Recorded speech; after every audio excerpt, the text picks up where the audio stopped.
स्वागत है आपका हमारे चैनल KTV स्टोरी में, जहां आपको सुनने मिलती है दिलचस्प तिलिस्मी जादुई कहानियां। अगर आप चैनल पर नए हैं तो चैनल को सब्सक्राइब करें। कहानी पसंद आए तो वीडियो को लाइक करें। दोस्तों, आपसे निवेदन है कि अगर आपके पास भी ऐसी ही दिलचस्प और मज़ेदार कहानियां हैं तो आप हमें ईमेल के जरिए भेज सकते हैं। ईमेल का लिंक डिस्क्रिप्शन बॉक्स में मिल जाएगा।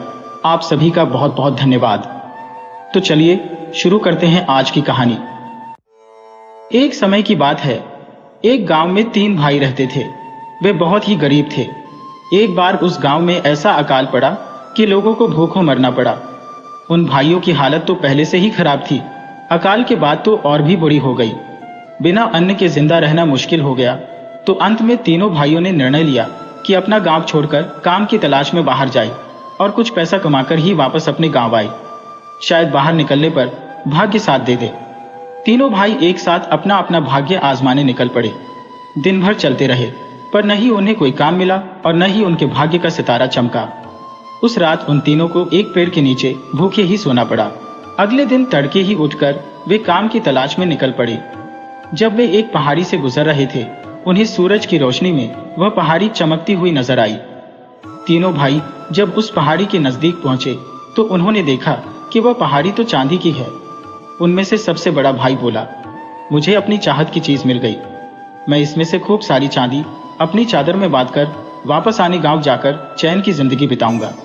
शहर में जाकर अपनी जिंदगी बर्बाद करने से क्या फायदा। इतना कहकर उसने अपनी चादर खोली और जितनी चांदी के ले जा सकता था उतनी चादर में भरकर वापस अपने गांव जाने के लिए तैयार हो गया। पर बाकी दोनों छोटे भाइयों ने वापस जाने से इनकार कर दिया, क्योंकि वे अपने बड़े भाई से बेहतर पाना चाहते थे। सो उन्होंने उस चांदी में से कुछ नहीं लिया और शहर जाने के लिए आगे बढ़ गए। दोनों भाई पानी पीकर जी रहे थे, क्योंकि खाने वाली कोई चीज खरीदने के लिए उनके पास पैसे नहीं थे। इसी तरह वे 2 दिन और अपने भाग्य की तलाश में चलते रहे। 2 दिन बाद जब वे एक जंगल से गुजर रहे थे तो उन्हें कुछ चमकती हुई चीज नजर आई। जब उस चमकती चीज के पास जाकर दोनों ने देखा तो पाया कि वह सोने की पहाड़ी है। दूसरा भाई उस सोने की पहाड़ी के सामने खड़ा हो गया और अपने छोटे भाई से बोला, मुझे जिस चीज की इच्छा थी वह मुझे मिल गई। अब मुझे कहीं और नहीं जाना है। मैं इसी में से कुछ सोना लेकर अपने गांव वापस चला जाऊंगा और गांव में ही एक सुनार की दुकान खोलकर आराम और शांति की जिंदगी बिताऊंगा। इतना कहकर उसने भी अपनी फटी हुई चादर जमीन पर बिछाई और उसमें जितना सोना आया उतना उठाकर अपने गांव की ओर चल दिया। सबसे छोटा भाई बोला, चांदी और सोना, इन दोनों में से मुझे कुछ नहीं चाहिए। मैं अभी और अपने भाग्य को आजमाना चाहता हूँ। शायद मुझे तुम दोनों से कुछ और बेहतर मिल जाए। इतना कहकर उसने अपने बड़े भाई से विदा ली और शहर की ओर चल पड़ा। चलते चलते उसे 3 दिन बीत गए तो वह एक घने जंगल में पहुंचा। जंगल इतना बड़ा और घना था कि उसे बाहर निकलने का रास्ता ही नहीं मिल रहा था। वह भूखा प्यासा उसी जंगल में भटकने लगा। उसने एक ऊंचे से पेड़ पर चढ़कर देखना चाहा कि इस जंगल से बाहर जाने का रास्ता कहां से है, पर उसे पेड़ों की ऊंची ऊंची चोटियों के अलावा कुछ भी दिखाई नहीं दिया। भूख के कारण उसका बुरा हाल हो रहा था। पेड़ से नीचे उतरते हुए वह ईश्वर से प्रार्थना करने लगा कि काश यहाँ कुछ खाने को मिल जाता। बिना कुछ खाए पिए तो वह मर ही जाएगा। उसी समय उसे एक पेड़ के नीचे एक मैले से कपड़े पर कुछ खाने का सामान रखा हुआ दिखाई दिया। पहले तो उसे अपनी आंखों पर विश्वास नहीं हुआ, पर जब उसने नजदीक जाकर देखा तो सचमुच ही खाने का सामान था। इस जंगल में खाने का इतना अच्छा सामान देखकर वह हैरान रह गया।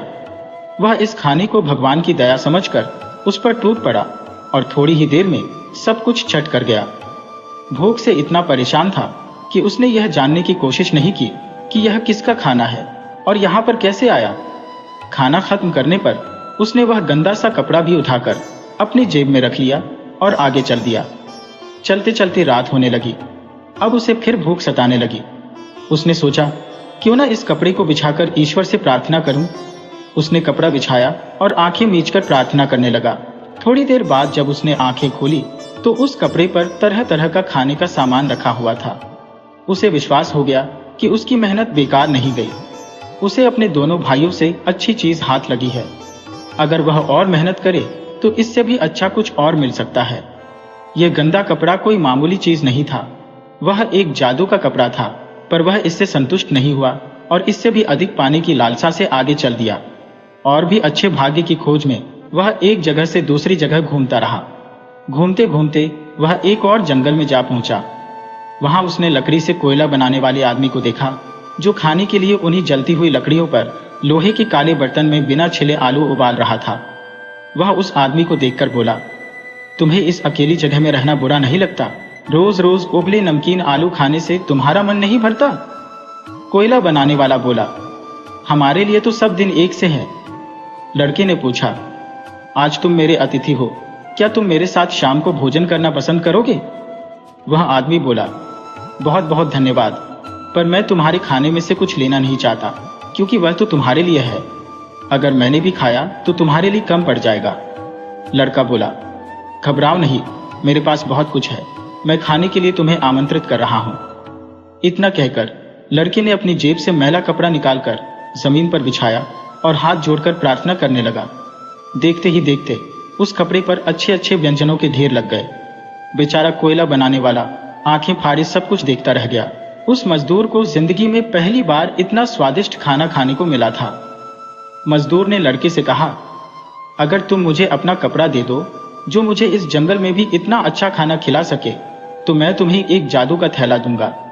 यह थैला मैला और फटा हुआ जरूर है, पर इसमें बहुत बड़ी शक्ति छुपी है।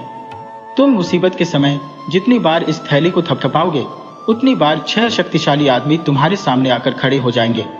तुम उन्हें जो भी आज्ञा दोगे, वे सबकी सब पूरी करेंगे। लड़का उसे अपना कपड़ा देने के लिए राजी हो गया। उसने अपना कपड़ा उसके हाथ पर रखा और उससे उसका जादू का थैला लेकर आगे चल दिया। कुछ दूर जाने पर वह इस जादू वाले थैले की सच्चाई परखना चाहता था। उसने थैले को थपथपाया तो उसके सामने 6 सिपाही आकर खड़े हो गए और उससे पूछने लगे, हमें क्या आज्ञा है मालिक? वह लड़का बोला, उस कोयला बनाने वाले मजदूर से मेरा जादू का कपड़ा वापस लाओ। इतना सुनते ही वह चारों सिपाही उसका जादू का कपड़ा वापस लेकर आ गए।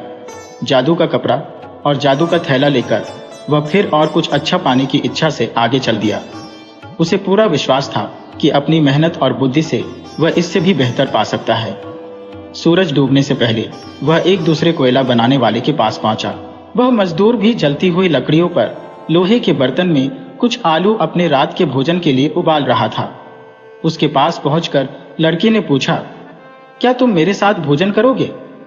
लड़के के पास खाने का कुछ भी सामान न देखकर मजदूर ने पूछा, तुम मुझे कहां से खिलाओगे? तुम्हारे पास तो कुछ भी नहीं है। लड़के ने झट से अपनी जेब से मैला सा कपड़ा निकाला और उसे जमीन पर बिछाकर प्रार्थना करने लगा। देखते ही देखते उसके कपड़े पर खाने की बहुत सी चीजों के ढेर लग गए। बेचारा कोयला बनाने वाला मजदूर यह सब देखकर बहुत हैरान हुआ। खाने की इतनी अच्छी अच्छी चीजें देखकर उसके मुंह में पानी आ गया। जैसे ही उस लड़के ने उसे अपने साथ खाने पर बुलाया, वह खाने पर टूट पड़ा। उसने पहली बार पेट भरकर भोजन किया था। खाना खाने के बाद वह मजदूर लड़के से बोला, मेरे पास एक पुरानी टोपी है। इस टोपी में एक बहुत खास बात यह है कि अगर इस टोपी को सिर पर पहनकर थोड़ा सा घुमाओ तो इससे 12 सिपाही निकलते हैं, जो चारों ओर से गोलियों की बौछार करते हैं और उन गोलियों के आगे कोई भी टिक नहीं सकता। अब मुझे इस टोपी की जरूरत नहीं है, क्योंकि मुझे गोलियों की नहीं, खाने की जरूरत है। मैं तुम्हें यह टोपी दे सकता हूं, अगर तुम अपना यह कपड़ा मुझे दे दो, क्योंकि इस जंगल में मेरे लिए अच्छा खाना कभी नहीं बन सकता। लड़के ने बिना किसी विरोध के उस मजदूर की बात मान ली। उसकी टोपी लेकर अपना कपड़ा उस मजदूर को दे दिया और वहां से उठकर चल दिया। थोड़ी दूर पहुंचने के बाद उसने अपने पुराने थैले को थपथपाया तो उसमें से 6 सिपाही उसके सामने आकर खड़े हो गए। लड़के ने उन्हें आदेश दिया कि वे सब उस मजदूर से उसका कपड़ा वापस लेकर आई। 6 सिपाही कुछ ही मिनटों में उसका कपड़ा लेकर उसके सामने हाजिर हो गए। अपना जादुई कपड़ा लेकर वह लड़का अब आगे चल दिया। फिर पेड़ के नीचे उसने अपनी रात गुजारी और सुबह तड़के ही उठकर अपना भाग्य आजमाने चल दिया। कुछ ही दूर चलने पर उसे कोयला बनाने वाला तीसरा मजदूर मिला, जो उन्हीं पहले वाले 2 मजदूरों की तरह अपने लिए आलू उबाल रहा था। उस मजदूर ने लड़के को अपने साथ बिना मसाले वाली उबले हुए आलू खाने के लिए आमंत्रित किया, तो लड़के ने उसे धन्यवाद दिया और खुद उसे खाना खाने के लिए आमंत्रित किया। लड़के ने फिर अपना कपड़ा जमीन पर बिछाया और प्रार्थना करने लगा। थोड़ी देर में उस कपड़े पर खाने की बहुत सी चीजें आ गईं। ये सब देखकर उस मजदूर को बहुत ही हैरानी हुई। मजदूर ने लड़के के साथ पेट भर भोजन किया और ऐसे बढ़िया तथा स्वादिष्ट भोजन के लिए लड़के को धन्यवाद दिया। जब वह लड़का खाना खाकर वहां से चलने लगा तो उस मजदूर ने लड़के से कहा, अगर तुम मुझे अपना मैला सा कपड़ा दे दो तो मैं इसके बदले में तुम्हें अपना बिगुल दे सकता हूँ। इस बिगुल की खासियत यह है कि अगर तुम गुस्से से इस बिगुल को बजाओगे तो इसके बजने से महलों व घरों की दीवारें गिरने लगेंगी, और जब तुम इसे बजाना बंद करोगे तो दीवारें गिरनी भी बंद हो जाएंगी। लड़के ने बिना कुछ कहे अपना कपड़ा उस मजदूर को दे दिया और उससे उसका बिगुल ले लिया। थोड़ी दूर चलने के बाद उसने पहले की ही तरह अपने थैले को थपथपाया। 6 सिपाही उसका कपड़ा लेकर वापस आ गए। अब लड़के ने सोचा कि अपनी मेहनत और बुद्धिमानी से वह संसार का सबसे शक्तिशाली आदमी हो गया है। अब मुझे वापस अपने घर लौट जाना चाहिए। इसके अलावा वह यह भी जानने के लिए बेचैन था कि उसके दोनों बड़े भाई किस हाल में हैं। कई दिनों तक यात्रा करने के बाद वह अपने गांव पहुंचा।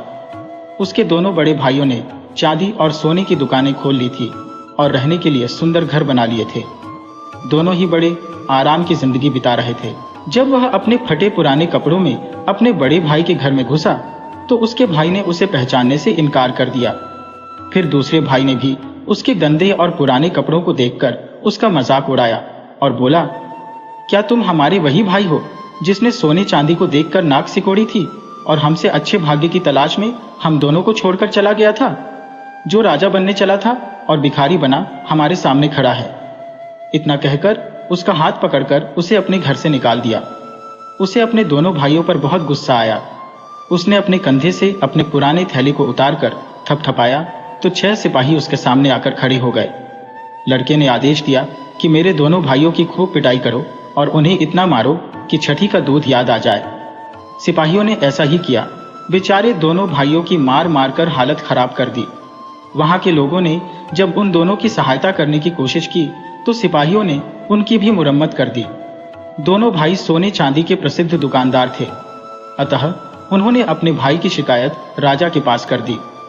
राजा ने उस लड़के को पकड़ने के लिए एक सेनापति को अपने दल के साथ बाहर जाने का आदेश दिया और कहा, इस शांति को भंग करने वाले को शहर से बाहर निकाल दिया जाए। परंतु लड़के के सिपाहियों ने सेनापति और उसके सैनिकों को ऐसा खदेड़ा कि वे लहूलुहान होकर पीछे हटने को विवश हो गए। राजा ने कहा, यह आवारा लड़का अभी तक काबू में नहीं लाया गया है, और अगले दिन उसके खिलाफ एक और बड़ा दल भेजा। युवक ने उनके खिलाफ और भी अधिक पुरुषों को खड़ा कर दिया और जल्दी से उसने अपनी टोपी अपने सिर पर 2 बार घुमाई और भारी बंदूकें बजने लगी और राजा के लोगों को पीटा गया और उन्हें भगा दिया गया। और अब उसने कहा, मैं तब तक समझौता नहीं करूंगा जब तक राजा मुझे अपनी बेटी को पत्नी के रूप में नहीं देता, और मैं उसके नाम पर पूरे राज्य पर शासन करूंगा। उसने राजा को इस बारे में बता दिया और राजा ने अपनी बेटी से कहा, आवश्यकता पड़ने पर सब कुछ करना पड़ता है। यदि मैं शांति चाहता हूं और अपने सिर पर मुकुट बचाए रखना चाहता हूं तो मुझे तुम्हें उसको देना ही पड़ेगा। शादी का जश्न मनाया गया, लेकिन राजा की बेटी इस बात से नाराज थी कि उसका पति एक आम आदमी है जिसने एक जर्जर टोपी पहनी राखी है और एक पुराना थैला रख रखा है। वह उससे छुटकारा पाने के लिए कुछ करना चाहती थी और रात दिन सोचा करती थी कि वह इसे कैसे पूरा कर सकती है। फिर उसने मन ही मन सोचा, क्या यह संभव है कि उसकी अद्भुत शक्तियां थैले में हो? और जब लड़के का मन कोमल हो गया तब उसने कहा, तू उस कुरूप थैले को अलग रख दे। वह तुझे इतना विकृत कर देता है कि मैं तुझ पर लज्जित होने से बच नहीं सकती। प्रिय, उसने कहा, यह थैला मेरा सबसे बड़ा खजाना है। जब तक मेरे पास है तब तक पृथ्वी पर कोई शक्ति नहीं है जिससे मैं डरता हूं। और उसने उसे वह अद्भुत गुण प्रकट किया जिसके साथ वह संपन्न था। फिर उसने अपने आप को उसकी बाहों में फेंक दिया जैसे कि वह उसे चूमने जा रही थी, लेकिन उसने चतुराई से उसके कंधों से थैला निकाल लिया और उसे लेकर भाग गई। जैसे ही वह अकेली थी उसने उसे थपथपाया और योद्धाओं को अपने पूर्व मालिक को पकड़ने और उसे शाही महल से बाहर निकालने का आदेश दिया, और उन्होंने उसकी बात मानी। और झूठी पत्नी ने उसके पीछे और भी पुरुष भेजे जो उसे देश से बहुत दूर भगाने वाले थे। वह तबाह ही हो जाता अगर उसके पास छोटी टोपी नहीं होती। टोपी को 2 बार घुमाने से पहले उसने अपने हाथ मुश्किल से आजाद किए। तुरंत तोप गरजने लगी और सब कुछ नष्ट कर दिया, और राजा की बेटी खुद आकर दया की भीख मांगने के लिए मजबूर हो गई। जैसे ही उसने इस तरह की तरसयोग विनती की और अपने आप को सुधरने का वायदा किया, वह उसकी बात मान गया। उसने उसके साथ दोस्ताना व्यवहार किया और ऐसा व्यवहार किया जैसे कि वह उससे बहुत प्यार करती है, और कुछ समय बाद उसे बेवकूफ़ बनाने में कामयाब रही। उसने उसे विश्वास दिलाया कि अगर किसी को भी उसकी शक्ति वाला थैला मिल जाए तो वह भी कुछ नहीं कर सकता, जब तक पुरानी टोपी उसके पास है। जब वह भेद जान गई तो उसके सो जाने तक प्रतीक्षा करती रही और फिर उसने टोपी उतारकर गली में फेंक दी। परंतु वह बिगुल उसके पास था और उसने बड़े क्रोध में अपनी सारी शक्ति से उसे फूंका। तुरंत सब किले, दीवारें, नगर और गांव ढहने लगे और राजा और उसकी बेटी कुचल कर मर गए। और यदि वह बिगुल थोड़ी देर और फूंकता तो सब कुछ नाश हो जाता और एक पत्थर भी दूसरे पर खड़ा ना रहता। फिर किसी ने उसका विरोध नहीं किया और उसने अपने आप को सारे देश का राजा बना लिया।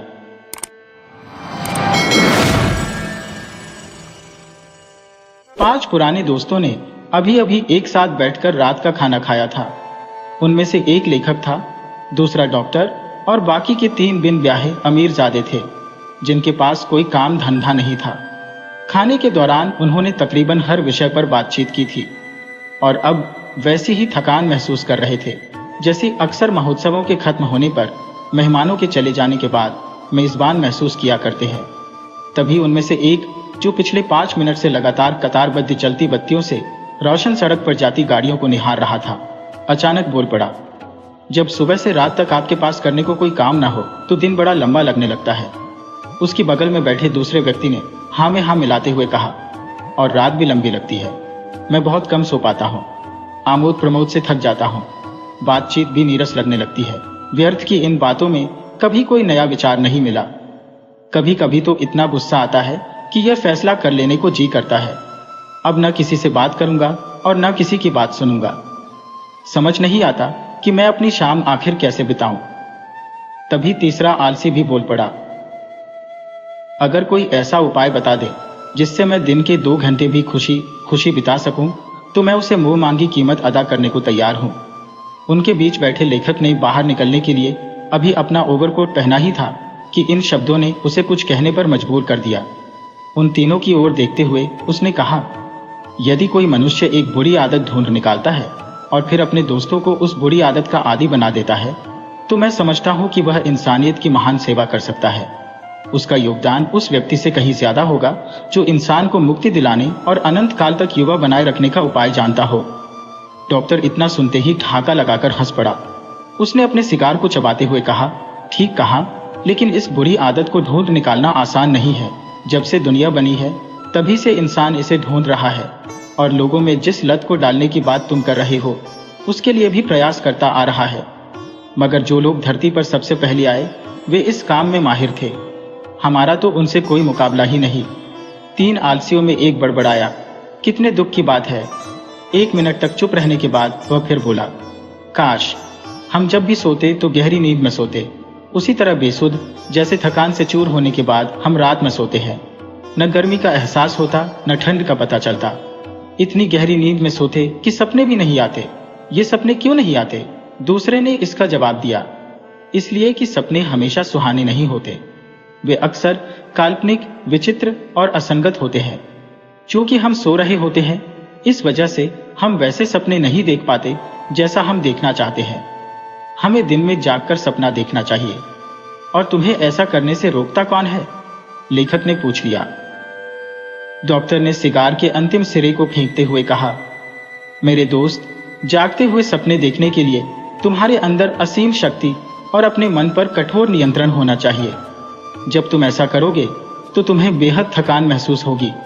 जहां तक वास्तविक सपने देखने की बात है, और तो हम मन में अलौकिक सौंदर्य के जिन दृश्यों की कल्पना करते हैं वे निश्चित रूप से संसार के सबसे अद्भुत अनुभवों में से एक है। लेकिन ये विचार मन में स्वाभाविक रूप से आने चाहिए। इसमें कोई जोर, जबरदस्ती या कष्ट नहीं होना चाहिए, बल्कि शरीर का एकदम आराम की अवस्था में होना जरूरी है। मैं तुम्हें इस तरीके से सपना देखने की शक्ति दे सकता हूँ, बशर्ते तुम मुझसे वादा करो कि कभी इसका गलत इस्तेमाल नहीं करोगे। तीनों अमीरजादे अब डॉक्टर के करीब आ चुके थे। उनमें से एक ने कहा, हमें बताओ ये कैसे काम करता है। तब डॉक्टर ने उन्हें बताया, चलो पहले बड़ी बातों को एक तरफ रख देते हैं, ठीक है ना? मैं औषधि या नैतिकता की बात नहीं कर रहा हूँ, मैं मजा लेने की बात कर रहा हूँ। हर दिन तुम उन बुरी आदतों से हार मान लेते हो जो एक दिन तुम्हारी जिंदगी खत्म कर देती है। मैं तुम्हें एक नई उत्तेजना का बोध कराता हूँ, क्योंकि इसे सिर्फ बुद्धिमान लोग ही समझ सकते हैं। सच कहूँ तो बेहद बुद्धिमान व्यक्ति यह उन चीजों की तरह ही खतरनाक है जो हमारे अंगों को अति उत्तेजित कर देते हैं, लेकिन यह है एकदम अद्भुत।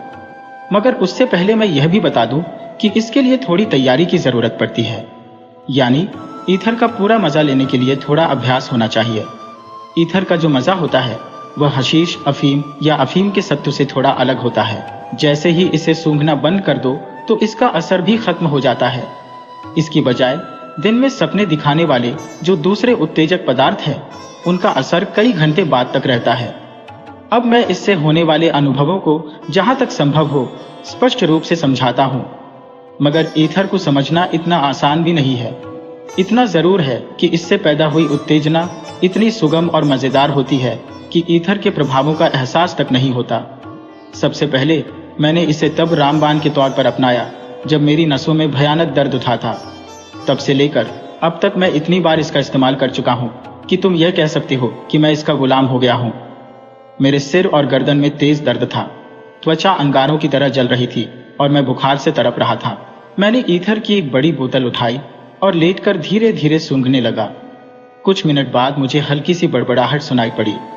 धीरे धीरे वह गुनगुनाहट में बदल गई और मुझे एहसास हुआ कि मेरा शरीर हल्का होता जा रहा है, हवा की तरह हल्का, इतना हल्का जैसे यह भाप बनकर हवा में उड़ रहा हो। उसके बाद आलस सा आने लगा। दर्द कम नहीं हुआ था, लेकिन वैसा ही आराम मिलने लगा जैसे नींद में मिलता है, और उसकी वजह से दर्द का एहसास होना बंद हो गया। यह ऐसी संवेदना थी जिसे हम बर्दाश्त करने के लिए तैयार रहते हैं। यह उस भयानक ऐंठन की तरह नहीं होता जिसे सहने से हमारा टूटा शरीर भी इनकार कर देता है। जल्दी ही वह अजीब सी और खालीपन की सुखद अनुभूति जो मुझे अपने सीने में महसूस हो रही थी, मेरे हाथों और पैरों की तरफ जाने लगी। हाथ पैर हल्का लगने लगे।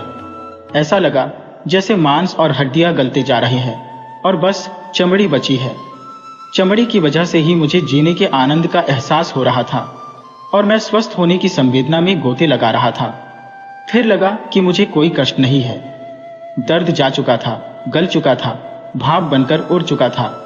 और फिर मुझे कुछ बातें सुनाई पड़ी, 4 अलग आवाजों में।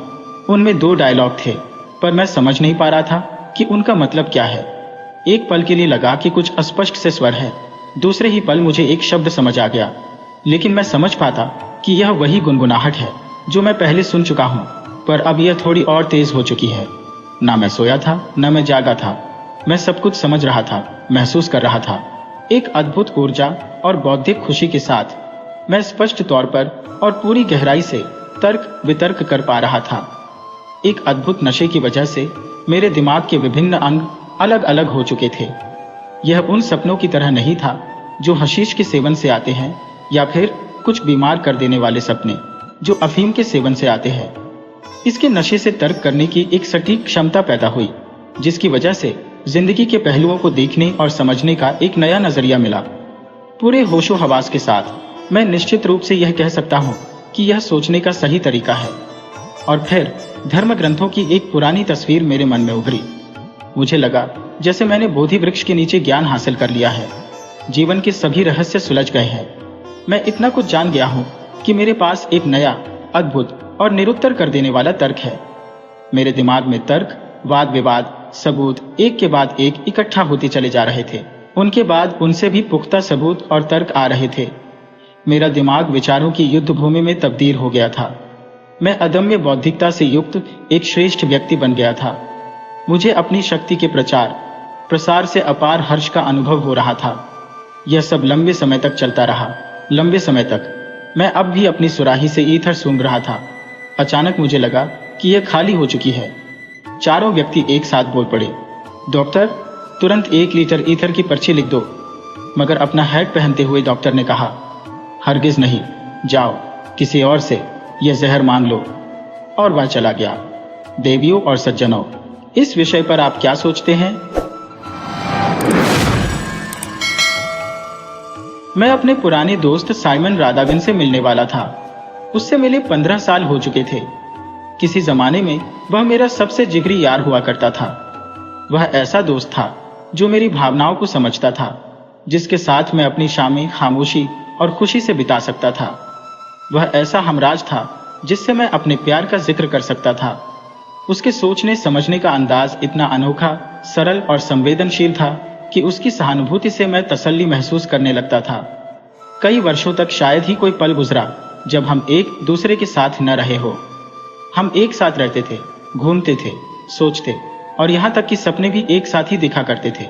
हमारी पसंद एक थी, एक ही पुस्तक को हम दोनों पसंद करते थे, एक जैसे लेखकों की पुस्तकें पढ़ा करते थे, एक जैसी उत्तेजना से कांप जाते थे और अक्सर एक नज़र भर किसी को देखकर ही हम दोनों उस पर एक साथ हंस पड़ते थे। फिर उसकी शादी हो गई। उसने चुपचाप और एकदम अचानक एक ऐसी लड़की से शादी कर ली जो दूर के राज्य से पेरिस में अपने लिए एक पति की तलाश में आई थी। यह बात मेरी समझ में आज तक नहीं आई कि आखिर कैसे उसे उस छोटी और पतली सी लड़की ने, जो लाखों शादी योग्य आम लड़कियों जैसी ही थी, जो फीकेपन की हद तक घोड़ी थी, जिसके हाथ कमजोर थे, आंखें हल्की और विचार शून्य थी और जिसकी आवाज ही मोह जैसी थी, उस चालाक नौजवान को अपने जाल में फंसा लिया। क्या कोई मुझे यह बात समझा सकता है? इसमें कोई शक नहीं कि उसने एक अच्छी, कोमल और वफादार महिला की बाहों में शांत और चिरस्थायी खुशी की कल्पना की होगी। शायद उसने वह सब उस साधारण और भूरे बालों वाली स्कूल गर्ल के अंदर देख लिया होगा।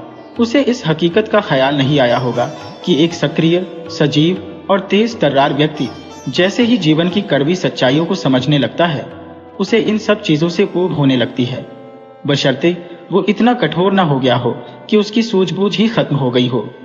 मैं सोच रहा था, आखिर इतने वर्षों बाद जब वह मिलेगा तो कैसा होगा? क्या वह अब भी उसी तरह का चंचल, मजाकिया, नेक दिल और जोशीला होगा, या ग्रामीण जीवन के असर से दिमागी तौर पर सुन्न हो चुका होगा? 15 साल का वक्त किसी भी इंसान को बदलने के लिए काफी होता है। ट्रेन एक छोटे से स्टेशन पर रुकी। मैं जैसे ही बाहर निकला, एक मोटा, बहुत मोटा आदमी जिसके गाल लाल थे और पेट निकला था, मेरी ओर बाहें फैलाई चीखते हुए दौड़ा। जॉर्ज! मैंने उसे गले से लगाया, लेकिन मैं उसे पहचान नहीं पा रहा था। और तब मैंने आश्चर्यचकित होकर कहा, ओह जो, तुम अब तक पतले नहीं हुए हो? और उसने हंसते हुए मेरी बात का जवाब दिया, तुमने क्या सोचा था? अच्छा जीवन, एक अच्छा टेबल और अच्छी रातें। मेरे जीवन का मतलब बस खाना और सोना है। मैंने उसे करीब से देखा। उस बड़े से चेहरे में मैं उन खूबियों की तलाश कर रहा था जो किसी समय मुझे अच्छी लगती थी। सिर्फ उसकी आंखें थी जो अब तक बदली नहीं थी, लेकिन उनमें भी अब वे भाव नजर नहीं आ रहे थे। तब मैंने अपने आप से कहा, अगर किसी के चेहरे के हाव भाव उसकी सोच का आईना है, तो अब उसकी सोच वैसी नहीं रह गई जैसी पहले हुआ करती थी और जिन्हें मैं अच्छी तरह समझता था। फिर भी उसकी आंखों में दोस्ती और खुशी की वह चमक बरकरार थी। हालांकि अब उनमें वह चमक और चतुर भाव नहीं थे जो किसी की तीक्ष्ण बुद्धि का परिचय देते हो। अचानक उसने कहा, ये रहे मेरे दो सबसे बड़े बच्चे। एक 14 साल की लड़की थी जो एक औरत की तरह नजर आ रही थी, और दूसरा लड़का था जो 13 साल का था। लड़के ने लिसी स्कूल की ड्रेस पहन रखी थी। वह सकुचाते और शर्माते हुए आगे आया और तब मैंने उसकी ड्रेस की ओर इशारा कर धीरे से पूछा, क्या ये तुम्हारे हैं? बिल्कुल, ये मेरे ही हैं, उसने हंसते हुए जवाब दिया। तुम्हारे पास कितने हैं? 5, घर पर 3 और रखे हैं, उसने गर्व से, आत्मसंतुष्टि से और प्रफुल्लित होकर कहा। मगर मुझे बहुत दया आई। इस दंभ और इंसानी दिखावे से मेरे मन में कुछ हद तक घृणा का भाव पैदा हो गया। साइमन हमें लेकर शहर की ओर चला। गाड़ी वह खुद चला रहा था। हम उस सुस्त, अलसाए और उदास शहर से गुजर रहे थे, जहां कुछ कुत्तों और 1-2 नौकरानियों के सिवाय सड़कों पर किसी प्रकार की हलचल नहीं थी। यहाँ वहाँ कुछ दुकानदार अपनी हैट उठाकर साइमन का अभिवादन करते और साइमन पलटकर उन्हें सैल्यूट करता। साइमन उनके नाम मुझे बताता जा रहा था। निस्संदेह वह यह दिखाना चाहता था कि वह यहाँ रहने वालों को व्यक्तिगत रूप से जानता है। तब मुझे ख्याल आया कि उसके दिमाग में चैम्बर ऑफ डेप्यूटी का उम्मीदवार बनने की बात चल रही है। यह हर उस व्यक्ति का सपना है जो प्रदेशों में गुजर बसर कर रहा है। कुछ ही देर में हम शहर से बाहर निकल आए और गाड़ी एक बाग की ओर मुड़ी जो किसी पार्क की नकल लग रहा था। हम एक बुर्जदार घर के आगे रुके, जिसे किसी महल की शक्ल देने की कोशिश की गई थी। यही है मेरा ठिकाना, साइमन ने यह सोचते हुए कहा कि मैं उसके घर की तारीफ करूंगा। मैंने भी कहा, घर सुंदर है। एक महिला सीढ़ियों पर नजर आई। वह ऐसे तैयार हुई थी जैसे किसी कंपनी में जा रही हो, और कंपनी के बोलचाल के शब्द भी पहले से रट रखे हो। वह अब पतली दुबली और भूरे बालों वाली लड़की नहीं थी जिसे मैंने 15 साल पहले चर्च में देखा था, बल्कि एक मोटी महिला थी जो मोटे ताजे शरीर के साथ झूम कर चल रही थी। देखने में उन महिलाओं जैसी थी जिनकी उम्र का अंदाजा लगाना मुश्किल होता है, जिनमें न बुद्धि होती है और न वह सब कुछ जो एक महिला में होना चाहिए। संक्षेप में कहूं तो वह एक माँ थी, मोटी सामान्य माँ, जो बच्चे पैदा करने की मशीन होती है और जिसके जीवन में अपने बच्चों और अपने रसोई घर के सिवाय कोई और काम नहीं होता। उसने मेरा स्वागत किया और हॉल में चली गई, जहां 3 और बच्चे अपने कद के हिसाब से इस तरह निरीक्षण के लिए खड़े थे जैसे फायरमैन किसी मेयर के सामने खड़े रहते हैं। और तब मैंने कहा, ओह, तो यह है वो बाकी के। साइमन ने चहकते हुए उनका परिचय कराया। जीन, सोफी और गोंथा। जॉइन। रूम का दरवाजा खुला था। मैं अंदर दाखिल हुआ तो मेरी नजर आराम कुर्सी पर बैठे एक कांपते बुजुर्ग और लकवाग्रस्त व्यक्ति पर पड़ी। मैडम राधाविन ने आकर कहा, महोदय, ये मेरे दादाजी हैं। इनकी उम्र 87 वर्ष है। फिर उसने कांपते हुए व्यक्ति के कानों में जोर से कहा, पापा, ये साइमन के दोस्त हैं। बूढ़े व्यक्ति ने दिन शुभ हो कहने की कोशिश की और बोले, वाह वाह वाह, और हाथ से इशारा किया। मैंने कुर्सी पर बैठते हुए कहा, आप बहुत दयालु हैं महोदय। साइमन अभी कमरे में आया ही था कि उसने हंसते हुए कहा, तो तुम्हारी जान पहचान दादाजी से हो गई। ये बुजुर्ग व्यक्ति एक धरोहर है। बच्चे इनसे बहुत खुश रहते हैं, लेकिन ये इतने लालची हैं कि खाने के समय खुद को मार डालने पर तुल जाते हैं। तुम सोच भी नहीं सकते कि अगर इनकी मर्जी चली तो ये क्या खाना पसंद करेंगे। लेकिन तुम वह खुद देखोगे, जरूर देखोगे। ये सारी मिठाइयों को ऐसे देखते हैं जैसे वे कई सारी लड़कियां हो। आज जो तुम देखोगे वैसा हंसा देने वाला नजारा पहले तुमने कभी नहीं देखा होगा। मुझे मेरा कमरा दिखाया गया ताकि मैं डिनर से पहले अपने कपड़े बदल सकूं। कमरे की ओर बढ़ते समय मुझे एक साथ कई कदमों की खड़खड़ाहट अपने पीछे सुनाई पड़ी। देखा तो सारे बच्चे अपने पापा के साथ मुझे सम्मान के साथ मेरे कमरे तक छोड़ने आ रहे थे। मैंने खिड़की से बाहर देखा तो एक सुनसान अनंत मैदान, घास का समुद्र, गेहूं और जई के खेत थे। न पेड़ों का झुरमुट था, न कोई उठी हुई जमीन। कुल मिलाकर एक नीरस और उबाऊ जीवन की तस्वीर थी जो इस घर के सभी लोग बिता रहे थे। तभी घंटी बजी। यह डिनर का बुलावा था। मैं सीढ़ियों से नीचे उतरा। मैडम राधाविन ने मेरे हाथ में हाथ डाला और मुझे औपचारिक तरीके से डाइनिंग रूम तक ले गई। एक सेवक बुजुर्ग व्यक्ति को उनके आर्म चेयर पर बिठाकर लाया। उन्होंने अपने हिलते हुए सिर को बड़ी मुश्किल से एक प्लेट से दूसरी प्लेट की ओर घुमाते हुए मीठे पकवानों को लालच और उत्सुकता भरी नजर से देखा। साइमन ने हाथ मलते हुए कहा, अब तुम्हें मजा आएगा। और तब सभी बच्चों ने ये मानकर कि मैं उनके लालची दादाजी के इस कारनामे को देखकर खुश हो जाऊंगा, हंसने लगे। उनकी मां जरा सी मुस्कुराई और फिर अपने कंधे उचका दिए। साइमन ने अपनी हथेली को भोंकों की शक्ल देते हुए बूढ़े व्यक्ति को जोर से कहा, आज की शाम क्रीम वाला मीठा चावल बना है। दादाजी का झुर्रीदार चेहरा चमक उठा। वे सिर से पैर तक और जोर से कांपने लगे और यह दिखाने की कोशिश करने लगे कि उन्हें बेहद खुशी हुई है। उसके बाद खाना शुरू हुआ। जरा उधर देखो, साइमन ने फुसफुसाते हुए कहा। बूढ़े व्यक्ति को सूप पसंद नहीं था। उन्होंने इसे पीने से इनकार कर दिया, लेकिन सेहत का ख्याल करते हुए उन्हें इसे पीना ही था। लिहाजा सेवक ने जबरदस्ती उनके मुंह में सूप का चम्मच डाल दिया, लेकिन बूढ़े व्यक्ति ने इतनी ताकत से फूंक मारी कि सूप मुंह में जाने की बजाय फव्वारे की तरह टेबल के चारों ओर बिखर गया, यहाँ तक कि आसपास बैठे लोगों की प्लेट में भी जा गिरा। बच्चे ये देखकर ठहाके लगाने लगे, जबकि उनके पापा, जो खुद भी हंस रहे थे, उन्होंने कहा, ये बुढ़ा नाटक तो नहीं करता। पूरे डिनर के दौरान सब मेरा ख्याल रखने में जुटे थे। बूढ़े व्यक्ति ने टेबल पर रखे खाने को निगल जाने वाली नजरों से देखा। अक्सर वह कांपते हाथों से उन्हें अपनी ओर खींचना चाहते थे। सब कुछ उनकी पहुंच में रख दिया गया था ताकि उन्हें थरथराते हाथों से पकड़ते देख सके, उन्हें अपनी लाचार नजरों, मुंह और नाक से सूंघने की हरकत करते हुए देख सके और उन पर तरस खा सके। बुजुर्ग भी अजीब सी आवाज करते हुए अपने टेबल नैपकिन पर लार टपका रहे थे। पूरा परिवार इस भयंकर और विकृत तस्वीर को देखकर बेहद खुश था। फिर उनकी प्लेट में एक छोटा सा टुकड़ा रखा गया, जिसे उन्होंने एक भुक्खड़ की तरह खाया ताकि जल्दी से उन्हें दूसरा टुकड़ा मिल सके। जब मीठा चावल उनकी प्लेट में डाला गया तो उन्हें जैसे मिर्गी ही आ गई। वह लालच से गुर्राने लगे। तभी गोधा ने जोर से उनसे कहा, आप पहले ही इतना खा चुके हैं कि अब और नहीं खा सकते। और फिर सबने नाटक किया कि वे उन्हें और नहीं देंगे। तब वह रोने लग गए। वह जितनी जोर से रो रहे थे उतनी ही जोर से कांप रहे थे, लेकिन बच्चे थे कि जोर जोर से हंसे जा रहे थे। आखिर में सबने मिलकर उन्हें खाना खिलाया, थोड़ा थोड़ा ही सही। जैसे ही वे पहला निवाला खाते उनके कंठ से एक अजीब सी आवाज आती, वैसे ही जैसी बड़ा निवाला खाने के बाद बतख किया करती है। जैसे ही वे एक निवाला खा लेते अपने पैर पटकने लगते कि उन्हें दूसरा निवाला खिला दिया जाए। उदास करने वाली और हास्यास्पद इस नौटंकी को देखकर मैं दुखी था। मैंने उस बुजुर्ग का पक्ष लेते हुए कहा, चलो उन्हें थोड़ा और चावल दे दो।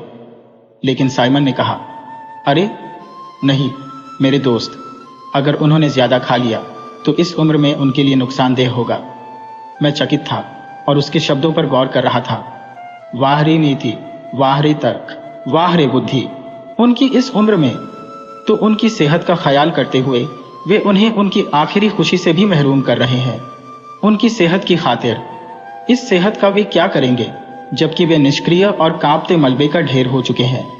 उन्होंने कहा कि वे उनकी जिंदगी की देखभाल कर रहे हैं।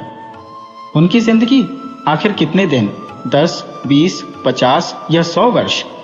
पर क्यों? उनकी खातिर या इसलिए ताकि कुछ और समय तक पूरा परिवार उनके लोभ और लाचारी के नजारे का लुत्फ उठा सके। उनकी जिंदगी में अब करने को कुछ नहीं रह गया था, कुछ भी नहीं। उनकी बस एक ही ख्वाहिश थी, बस एक ही आनंद।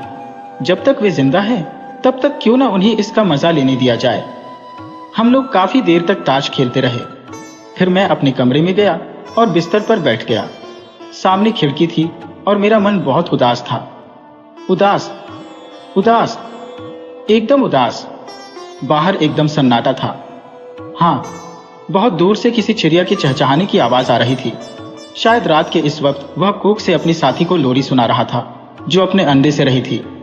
और तब मैं अपने दोस्त के बेचारे 5 बच्चों के बारे में सोचने लगा। अपने मन में क्रूप पत्नी के साथ खर्राटे भरकर सोते हुए दोस्त की तस्वीर बनाई।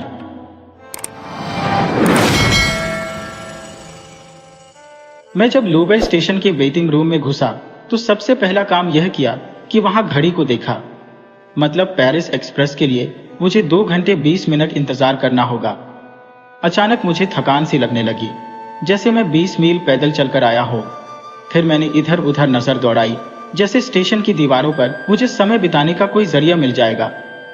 हारकर मैं फिर से बाहर निकल गया और स्टेशन गेट के बाहर रुककर अपने दिमाग को टटोलने लगा कि कुछ करने को मिल जाए।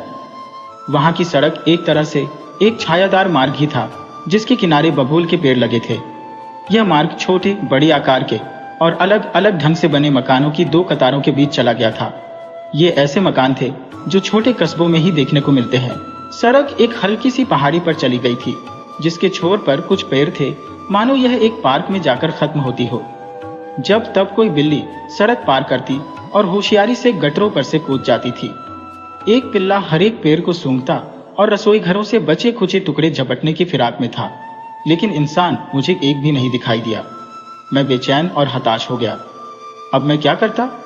मैं अभी उस विकल्प के बारे में सोच ही रहा था कि रेलवे स्टेशन के उस छोटे से कैफे में जाऊं, जहां बैठकर मुझे बेहद अरुचिकर बियर पीनी पड़ेगी और एक नहीं पढ़ा जा सकने वाला अखबार पढ़ना पड़ेगा। तभी मुझे एक शव यात्रा दिखाई दी, जो एक बगल की गली से निकलकर उस मार्ग पर आई जहां मैं खड़ा था, और शवगाड़ी देखकर मुझे राहत मिली। इससे कम से कम 10 मिनट के लिए तो मेरे पास कुछ करने को होगा ही। लेकिन अचानक मेरी जिज्ञासा जागी।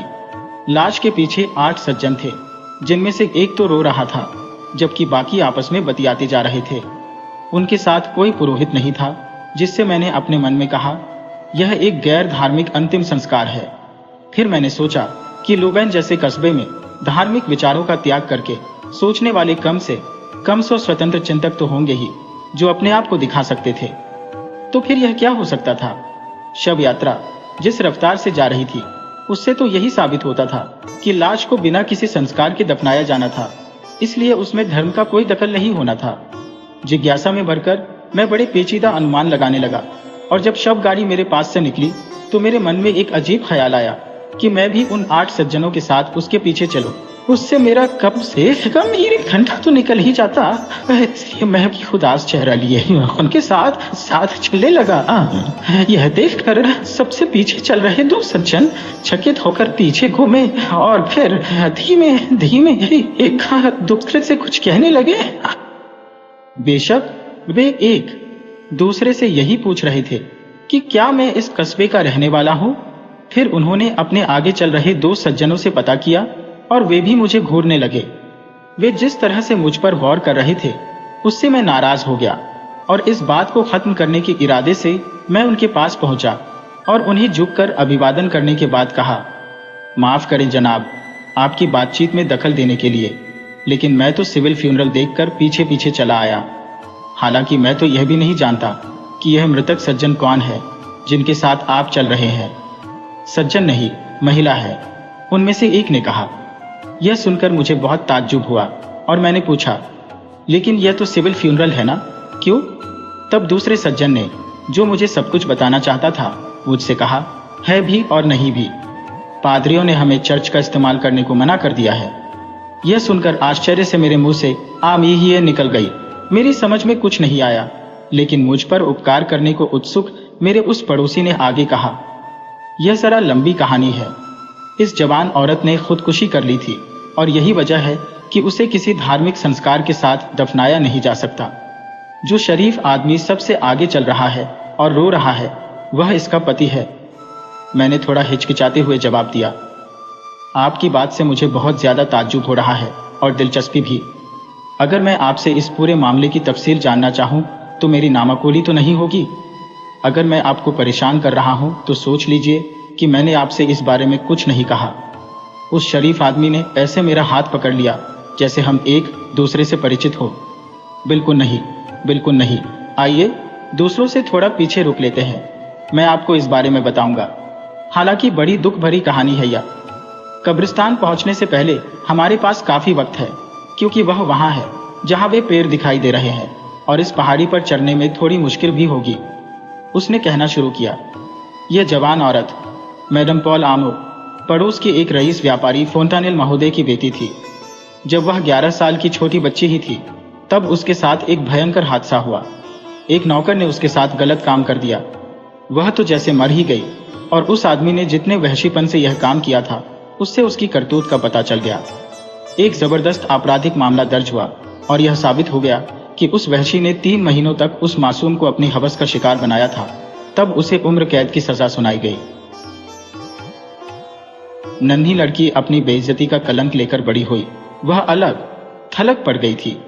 उसका कोई साथी नहीं था और बड़े लोग भी उसे चूमने से बचते थे, क्योंकि वे सोचते थे कि अगर उन्होंने उसके माथे को चूमा तो उनके होंठ गंदे हो जाएंगे।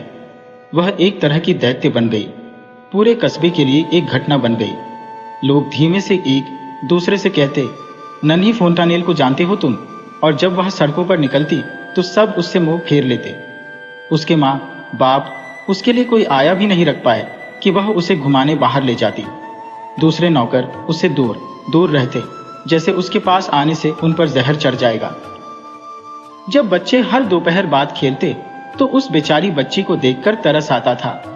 वह चुपचाप अपने में सिमटी अपनी नौकरानी के पास खड़ी खड़ी दूसरे बच्चों को मजे करते देखती रहती थी।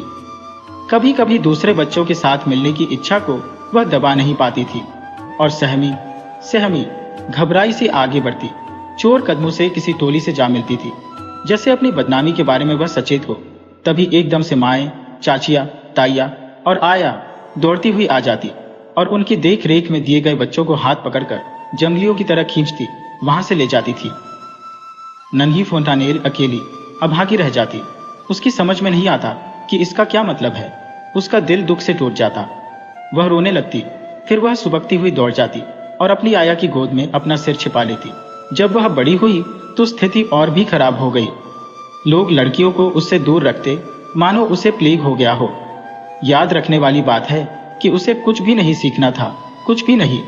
अब उसे दुल्हन बनने का अधिकार नहीं रह गया था। वह पढ़ने लायक होने से पहले ही उस रहस्य को जान चुकी थी, जिसका अंदाजा भी माई अपनी बेटियों को नहीं लगने देती, और उनकी शादी की रात भी उन्हें वह सब बताने में वे कांप जाती है। जब वह सड़कों से गलियों से गुजरती थी तो हमेशा उसके हाथ एक गवर्नेंस होती थी, मानो उसके माँ बाप को डर था कि उसके साथ फिर से कोई नई भयंकर अनहोनी ना हो जाए। ऐसे में उसकी आंखें उस रहस्यमय अपमान से झुकी रहती थी, जिसका बोझ वह हमेशा अपने ऊपर महसूस करती थी। ऐसे में दूसरी लड़कियां, जो खुद इतनी मासूम नहीं थी जितना लोग उन्हें समझते थे, उसकी तरफ जान बूझ कर देखती थी और कुछ कुछ फुसफुसाती की करती थी, और अगर वह उनकी तरफ देख लेती थी तो वे फौरन अन्यमनस्क होकर मुंह फेर लेती थी। बहुत कम लोग उससे अभिवादन करते थे, बस कुछ ही आदमी थे जो अभिवादन में उसके लिए सिर झुकाते थे। माँ ही उसे न देखने का बहाना करती थी, जबकि कुछ बदमाश उसे उस नौकर के नाम पर मैडम बैप्टिस्ट कहते थे जिसने उसे बर्बाद किया था। कोई भी उसके मन की आंतरिक पीड़ा को नहीं समझता था, क्योंकि वह बोलती बहुत ही कम थी और हंसती बिल्कुल भी नहीं थी। खुद उसके माँ बाप उसकी मौजूदगी में अपने आप को असहज महसूस करते थे, मानो उन्हें किसी असाध्य अपराध के लिए उससे लगातार शिकायत थी। कोई ईमानदार आदमी अपना हाथ किसी आजाद मुजरिम को जान बूझकर नहीं देगा, भले ही वह मुजरिम उसका अपना ही बेटा हो। क्यों? और उस लड़की के माँ बाप अपनी बेटी को वैसे ही देखते थे जैसे वे अपने उस बेटे को देखते जो अभी अभी जेल से छूटा हो। वह खूबसूरत और पीली छरहरी देखने में सबसे अलग थी, और जनाब, अगर उसके साथ वह दुर्भाग्यपूर्ण घटना न जुड़ी होती तो मुझे वह बहुत पसंद आती। देखिए, 18 महीने पहले जब यहाँ एक नए उप प्रशासक की नियुक्ति हुई तो वह अपने प्राइवेट सेक्रेटरी को भी साथ लेकर आए। वह एक अजीब किस्म का इंसान था। लगता है वह पेरिस में विद्यार्थियों के इलाके लैटिन क्वार्टर में रहता था। उसने कुमारी फोंटानेल को देखा और उससे प्यार करने लगा। जब उसे उस घटना के बारे में बताया गया तो उसने बस इतना कहा, वाह, यह तो भविष्य की गारंटी है, और मैं तो कहूँगा कि यह अच्छा ही हुआ कि मेरे शादी करने के बाद न होकर यह पहले ही हो गया। इस औरत के साथ मैं चैन से सोऊंगा। उसने उससे प्रणय निवेदन किया, उसका हाथ मांगा और उससे शादी कर ली। फिर क्योंकि उसमें निडरता की कमी नहीं थी, वह लोगों से इस तरह मिलने गया जैसे कुछ हुआ ही ना हो। कुछ लोगों ने उन्हें लौटा दिया, दूसरों ने नहीं लौटाया, लेकिन आखिर में लोग उस घटना को भूलने लगे और लड़की को समाज में उसकी सही जगह मिल गई। वह अपने पति को देवता की तरह पूजती थी, क्योंकि उसने उसे उसकी इज्जत, उसकी सामाजिक जिंदगी वापस दी थी और लोगों की राय को धता बता दिया था। अपमान सहे थे, और थोड़े में कहीं तो ऐसा हिम्मत का काम किया था जो बहुत कम आदमी कर पाते हैं। उसके दिल में अपने पति के लिए अपार प्यार था। जब वह गर्भवती हो गई और लोगों को इसका पता चल गया तो सबसे खास लोगों और सबसे ज्यादा हुज्जत करने वालों ने भी उसके लिए अपने दरवाजे खोल दिए, जैसे मातृत्व ने उसे सचमुच शुद्ध कर दिया था। है तो यह हंसने वाली बात, लेकिन सच है। सब कुछ अपने हिसाब से ठीक चल रहा था कि अभी उस दिन हमारे कस्बे के संरक्षक संत का भोज पड़ा। अपने कर्मचारियों और अधिकारियों से घिरे उप प्रशासक ने संगीत प्रतियोगिता की अध्यक्षता की, और जब उन्होंने अपना भाषण पूरा कर लिया तो पदक बांटने की बारी आई। उनके निजी सचिव पॉल आमो ने विजेताओं को पदक पकड़ाए। आप तो जानते ही हैं, ऐसे लोग तो हमेशा होते ही हैं जो ईर्ष्या और वैर भाव की वजह से सारी मर्यादा भूल जाते हैं। कस्बे की सारी भद्र महिलाएं मंच पर थी। अपनी बारी आने पर मोर मिलियन गांव का बैंड मास्टर वहां आया। इस बैंड को दूसरे दर्जे का पदक मिलना था, क्योंकि सभी को तो पहले दर्जे का पदक नहीं दिया जा सकता। जब निजी सचिव ने उसे उसका पदक पकड़ाया तो उस आदमी ने उसे उसके मुंह पर दे मारा और तमकदार बोला, यह मेडल तुम बैप्टिस्ट के लिए रखो। तुम पर उसका पहले दर्जे का मेडल बकाया है, जैसे मेरा भी है। वहां बहुत सारे लोग थे जो हंसने लगे। आम लोग न तो उदार होते हैं और न सभ्य। सबकी आंखें उस बेचारी महिला की तरफ उठ गईं। आपने कभी किसी औरत को पागल होते देखा है जनाब? देखिए, हम वहां मौजूद थे। वह खड़ी हो गई और लगातार 3 बार पीछे अपनी कुर्सी पर गिरी, मानो वहां से बचकर भाग जाना चाहती हो। लेकिन उसने देखा कि वह भीड़ में से होकर नहीं निकल सकती। फिर भीड़ से एक और आवाज आई, अरे अरे मैडम बैप्टिस्ट।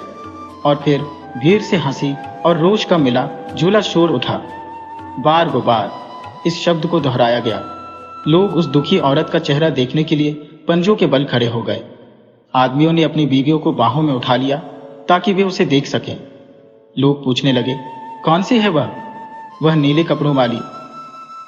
लड़के मुर्गों की तरह बांध देने लगे और हर तरफ से हंसने की आवाजें आने लगी। अब वह अपनी कुर्सी पर हिल डुल भी नहीं रही थी, मानो भीड़ को दिखाने के लिए उसे वहां जड़ दिया गया था। वह न तो हिल डुल सकती थी, न गायब हो सकती थी और न ही अपना चेहरा छिपा सकती थी।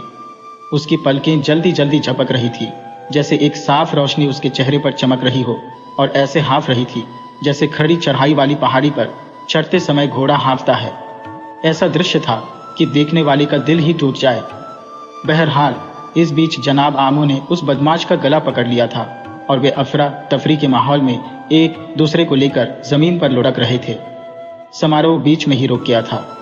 1 घंटे बाद जब आमो और उसकी पत्नी घर लौट रहे थे तो वह जवान औरत, जो उस बेइज्जती के बाद से एक शब्द नहीं बोली थी और जो ऐसे कांप रही थी जैसे उसकी तमाम नसें स्प्रिंग से हिला दी गई थी, वह जवान औरत अचानक उछलकर पुल की दीवार पर चढ़ गई और इससे पहले कि उसका पति उसे रोक पाता वह नदी में कूद गई। मेहराबों के नीचे पानी बहुत गहरा है। उसकी लाश मिलने में 2 घंटे लग गए। वह मर चुकी थी। यहाँ आकर वह आदमी रुक गया और आगे बोला, उस स्थिति में उसके लिए शायद यही करना सबसे अच्छा था। कुछ बातें ऐसी होती हैं जिन्हें मिटाया नहीं जा सकता। अब आप समझ ही गए होंगे कि पादरी ने उसे चर्च में लाने देने से क्यों मना कर दिया। अगर यह धार्मिक अंतिम संस्कार होता तो सारा कस्बा यहाँ मौजूद होता, लेकिन आप समझ सकते हैं कि उसकी खुदकुशी और उस घटना की वजह से परिवार उसके अंतिम संस्कार में शामिल नहीं हो रहा है। फिर ऐसे अंतिम संस्कार में शरीक होना यहाँ कोई आसान बात नहीं है जो धार्मिक रीति से नहीं हो रहा हो। हम कब्रिस्तान के गेट से होकर आगे बढ़े। इस कहानी ने मुझे इतना अधिक प्रभावित किया कि मैं ताबूत को कब्र में उतारे जाने तक वहीं रुका रहा। फिर मैं बेचारे पति के पास गया जो जोर जोर से सुबक रहा था। मैंने गर्मजोशी से उसका हाथ दबाया। उसने आंसुओं से तर अपनी आंखों से चकित होकर मुझे देखा और बोला, शुक्रिया जनाब, मुझे इस बात का अफसोस नहीं हुआ कि मैं शव यात्रा के पीछे पीछे क्यों चला आया।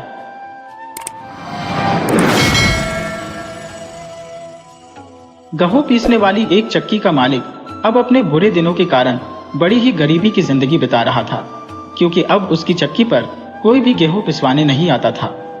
गरीबी के कारण वह अपनी पत्नी और बच्ची के लिए 2 वक्त की रोटी भी नहीं जुटा पाता था। आटे की चक्की के पीछे एक सेब का पेड़ था और उसके साथ ही उसका टूटा फूटा घर।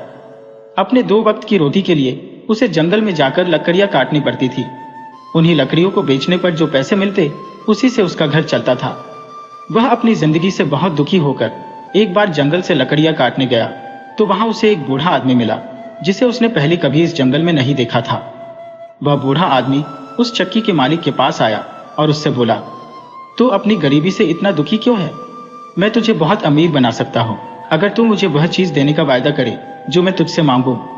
चक्की के मालिक ने सोचा, मेरे पास इस बूढ़े को देने के लिए है ही क्या? यह मुझसे कौन सी मेरी जायदाद ले जाएगा? वह पहले ही अपनी गरीबी से बहुत दुखी था। उसने अमीर बनने के लालच में बिना कुछ सोचे समझे बूढ़े की बात मान ली और उसे वह चीज देने का वायदा भी कर लिया जो वह मांगेगा। बूढ़ा आदमी एक रहस्यात्मक हंसी हंसकर बोला, अब मैं 3 साल बाद तुम्हारे पास अपनी चीज लेने आऊंगा। इतना कहकर वह बूढ़ा आदमी वहां से चला गया। जब लकड़ियां काटकर चक्की का मालिक अपने घर पहुंचा तो उसकी पत्नी दौड़कर उसके पास आई और बोली, तुम मुझे सच सच बताओ कि हमारे घर में अचानक ये इतना सारा धन कहां से आया? हमारे घर के सारे बर्तन धन से भर गए। ये सब कुछ एकदम कैसे हो गया? कोई आदमी बाहर से धन लेकर हमारे घर नहीं आया है। मैं तुमसे पूछती हूँ, ये सब क्या है? उसका पति बोला, शायद यह सब उस बूढ़े आदमी की दया है जो मुझे आज पहली बार जंगल में मिला था। उसने मुझसे केवल एक चीज की मांग की थी और उसके बदले में बहुत सारा धन देने का वायदा किया था। उसकी पत्नी ने पूछा, वह बूढ़ा आदमी इतने सारे धन के बदले में कौन सी चीज मांग रहा था? चक्की का मालिक बोला, चक्की के पीछे जो सेब का पेड़ है शायद वह उसे लेना चाहता होगा। पत्नी तुरंत जान गई कि वह बूढ़ा आदमी शैतान था। वह सेब का पेड़ नहीं बल्कि उस सेब के पेड़ से सेब तोड़ती हुई उसकी बेटी को उनसे छीनना चाहता है।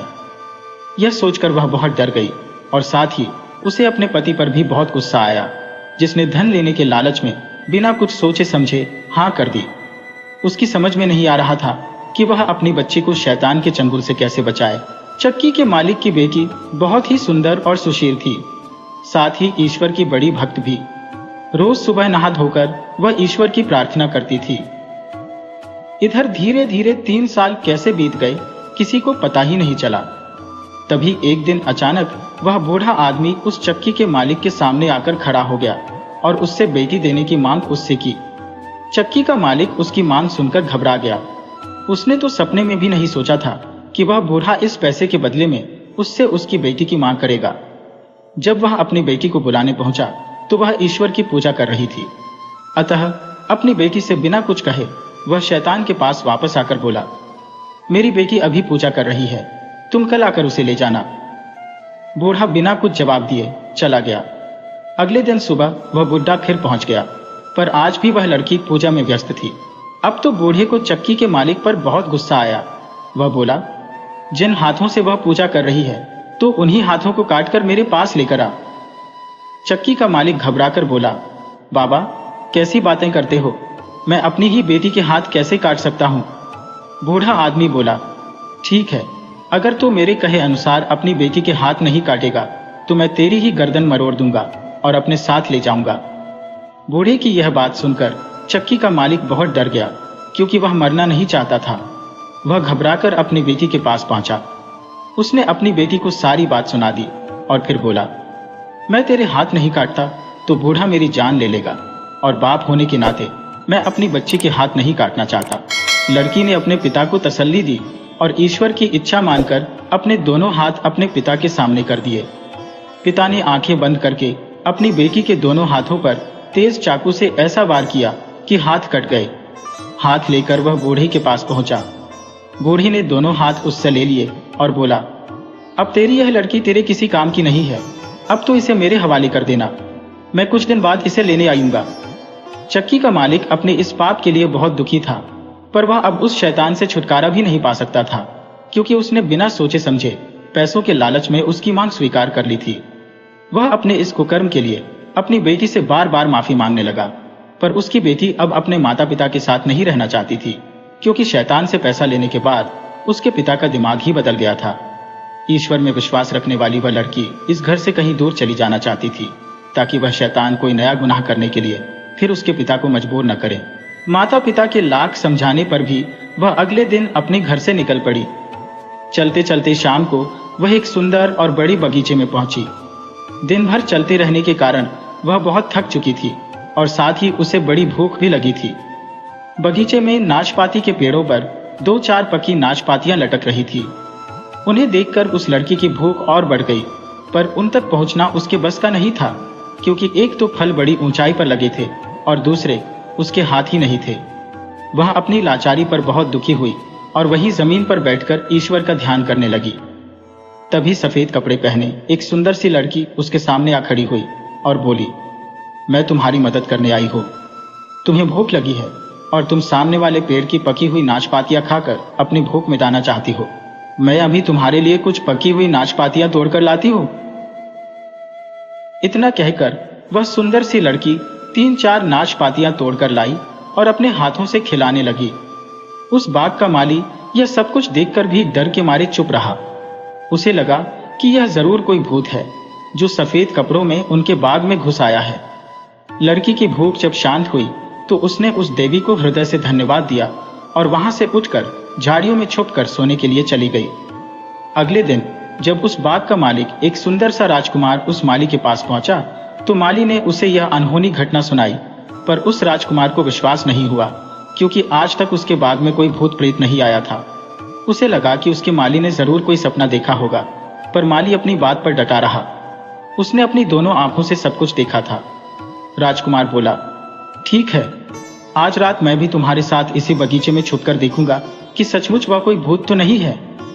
सारे दिन चुपचाप वह लड़की घनी झाड़ियों में छुपकर बैठी रही, पर जैसे ही थोड़ा अंधेरा होना शुरू हुआ वह झाड़ियों से निकलकर नाशपातियों के पेड़ के पास पहुंची और ईश्वर से प्रार्थना करने लगी।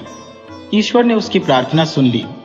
कल वाली सुंदर सी लड़की 3-4 नाशपातियां लेकर उसके पास पहुंची और उसे अपने हाथों से खिलाने लगी।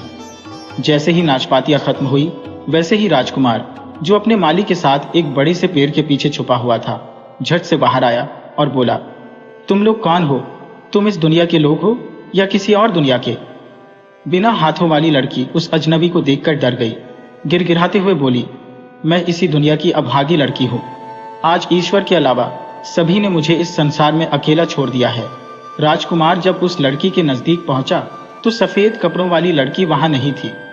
केवल बिना हाथों वाली लड़की घुटनों के बल वहां पर बैठी थी। राजकुमार ने देखा कि उस लड़की के दोनों हाथ कटे हुए थे, पर वह बहुत ही सुंदर थी। राजकुमार को उस पर बहुत दया आई। वह उसे अपने साथ राजमहल ले गया और उसके लिए चांदी के हाथ बनवाए और अपनी माता के कहने पर उससे विवाह कर लिया। ईश्वर पर अटूट विश्वास रखने वाली लड़की के जीवन में फिर से खुशियां आ गई। एक बार राजकुमार को किसी जरूरी काम से दूसरे देश जाना पड़ा। वह अपनी पत्नी को अपनी मां की देखरेख में छोड़कर चला गया। कुछ दिनों बाद उस लड़की ने एक सुंदर से बेटे को जन्म दिया। राजकुमार की मां ने एक दूत के हाथों यह खुशखबरी लिखकर अपने बेटे के पास भेजी, पर रास्ते में जब वह दूत थककर आराम करने लगा तो उस शैतान ने आकर चुपचाप खत बदल दिया और लिख दिया कि उसकी पत्नी ने अपंक को जन्म दिया है। राजकुमार ने जब वह खत पढ़ा तो उसे खुशी की जगह बहुत दुख हुआ, पर उसने सोचा कि कोई बात नहीं, वह बाद में इस बच्चे का इलाज करवाकर उसे ठीक कर लेगा। उसने अपनी मां को खत लिखा कि घबराने की कोई बात नहीं, वह तब तक उन दोनों की सेहत का पूरा ध्यान रखे जब तक वह वापस घर नहीं पहुंच जाता है। पर जब दूत लौटते समय अपने पहले वाले स्थान पर आराम करने बैठा तो उसे नींद आ गई। इसी बीच शैतान ने दूसरा खत उसकी जगह रख दिया। इस खत में लिखा था कि माँ बेटे दोनों को जान से मार डालो। जब अगले दिन दूत ने यह पत्र राजमाता को दिया तो वह इसे पढ़कर हैरान रह गई कि उसका बेटा कितना बड़ा निर्दयी है कि अपने बेटे और अपनी पत्नी को मारने के लिए लिख रहा है। वह अपनी बहू को बहुत प्यार करती थी तथा उसकी और उसके बेटे की जान बचाना चाहती थी, इसलिए उसने यह बात अपनी बहू को सुनाई। लड़की को इस खत पर विश्वास नहीं हो रहा था, फिर भी वह राजमाता के कहे अनुसार अपने बच्चे को लेकर राजमहल से निकल गई। राजमाता ने उसके साथ किसी नौकर या नौकरानी को भी नहीं भेजा ताकि कहीं उसके बेटे को पता न चल जाए कि उसने उन दोनों को भागने में मदद की है। चलते चलते जब वह लड़की थक कर एक पेड़ के नीचे बैठ गई तो उसे ईश्वर की याद आई, क्योंकि अब वह ही उन दोनों का एकमात्र सहारा था। वह सच्चे दिल से ईश्वर की प्रार्थना करने लगी। जैसे ही उसने आंखें खोली तो अपने सामने एक सफेद कपड़े पहने सुंदर सी स्त्री को देखकर हैरान रह गई। वह स्त्री बोली, तुम घबराओ नहीं बेटी, साथ में ही एक छोटा सा घर है, मैं तुम्हें वहीं ले चलती हूँ। उसने लड़की से उस बच्चे को अपनी गोद में ले लिया और उस छोटे से घर की ओर चल दी। जैसे ही वे तीनों उस घर के सामने पहुंची तो एक अधेड़ उम्र की औरत जिसका चेहरा बहुत चमक रहा था उस लड़की को पकड़कर घर के अंदर ले गई। उस औरत ने जैसे ही उसके हाथ छुए उसके हाथ सचमुच के हो गए और चांदी वाले हाथ जमीन पर गिर पड़े। लड़की यह सब देखकर हैरान होकर उस औरत के पैरों पर गिर पड़ी। तब वह औरत उसे उठाती हुई बोली, घबराओ मत बेटी, ईश्वर ने तेरी सहायता के लिए मुझे भेजा है। तूने आज तक पूरी श्रद्धा से ईश्वर की पूजा की है, इसी से खुश होकर उसने मुझे तेरे पास भेजा है। अब तुझे कोई दुख नहीं होगा। इधर अपना काम खत्म करने के बाद जब राजकुमार वापस अपने महल में आया तो उसने अपनी मां से अपनी पत्नी और अपने बच्चे के बारे में पूछा। राजकुमार की मां अपने बेटे से पहले ही बहुत नाराज थी। उसने भी उसे खूब खरी खोटी सुनाई, पर राजकुमार ने तो ऐसा कोई खत दूत को नहीं दिया था जिसने उसने दोनों को मारने की बात लिखी हो। वह यह जानकर बहुत दुखी हुआ कि उसकी मां ने उन दोनों को मरवा डाला है। उसने इस दुख के कारण खाना पीना भी छोड़ दिया। जब राजकुमार की मां को विश्वास हो गया कि उसने उन दोनों को मरवाने के लिए नहीं लिखा था तो उसने अपने बेटे को सारी बातें सच सच बता दी। राजकुमार बिना अन्न जल ग्रहण किए अपनी पत्नी और बच्चे को ढूंढने निकल पड़ा। उन दोनों को ढूंढते ढूंढते साल भी खत्म होने को आया, कहीं भी पता नहीं चला। शहर शहर भटकने के बाद राजकुमार एक बार उसी जंगल में पहुंच गया जहां वह लड़की अपने बच्चे के साथ रह रही थी। इतने बड़े जंगल में एक छोटा सा घर देखकर वह बड़ा हैरान हुआ। उसने डरते डरते उस घर के दरवाजे को खटखटाया तो एक अधेड़ उम्र की औरत ने दरवाजा खोला। उसे देखते ही बोली, आइए राजकुमार, इस छोटे से घर में आपका स्वागत है। आपने यहां आने का कष्ट कैसे किया? राजकुमार बोला, मैं काफी दिनों से अपनी पत्नी और बच्चे को ढूंढ रहा हूं, पर उनका आज तक कहीं पता नहीं चला। उस औरत ने राजकुमार के सामने खाने पीने की कई चीजें रखी, पर राजकुमार ने कुछ नहीं खाया। वह बोला, कुछ भी खाने की इच्छा मुझे नहीं है, मैं यहाँ पर कुछ देर आराम करना चाहता हूँ, अगर आप आज्ञा दें तो। वह औरत बोली, क्यों नहीं राजकुमार, आप इसी बिस्तर पर आराम कीजिए।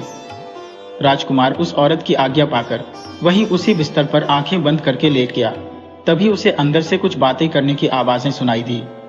वह औरत कह रही थी, बाहर जाकर देख, तेरा पति और इस बच्चे का पिता तुम दोनों को ढूंढता हुआ यहाँ आ पहुंचा है, तू बाहर जाकर उससे मिल।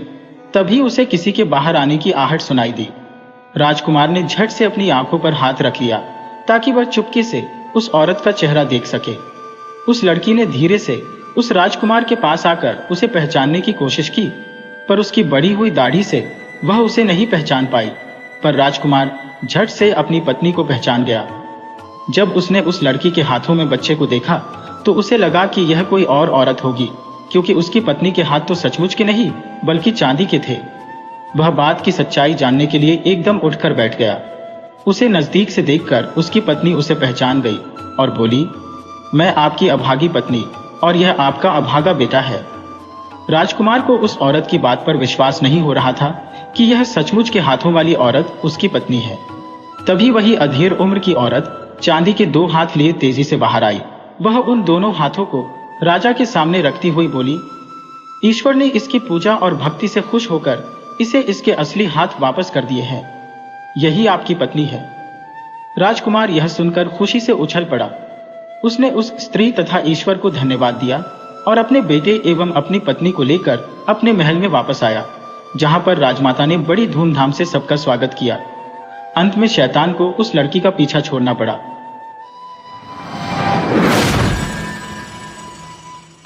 वीडियो अच्छी लगी हो तो इसे लाइक करें और ऐसी ही मजेदार कहानियों के लिए चैनल को सब्सक्राइब करें और बेल आइकन दबाएं। ज़्यादा से ज़्यादा अपने दोस्तों को शेयर करें। धन्यवाद।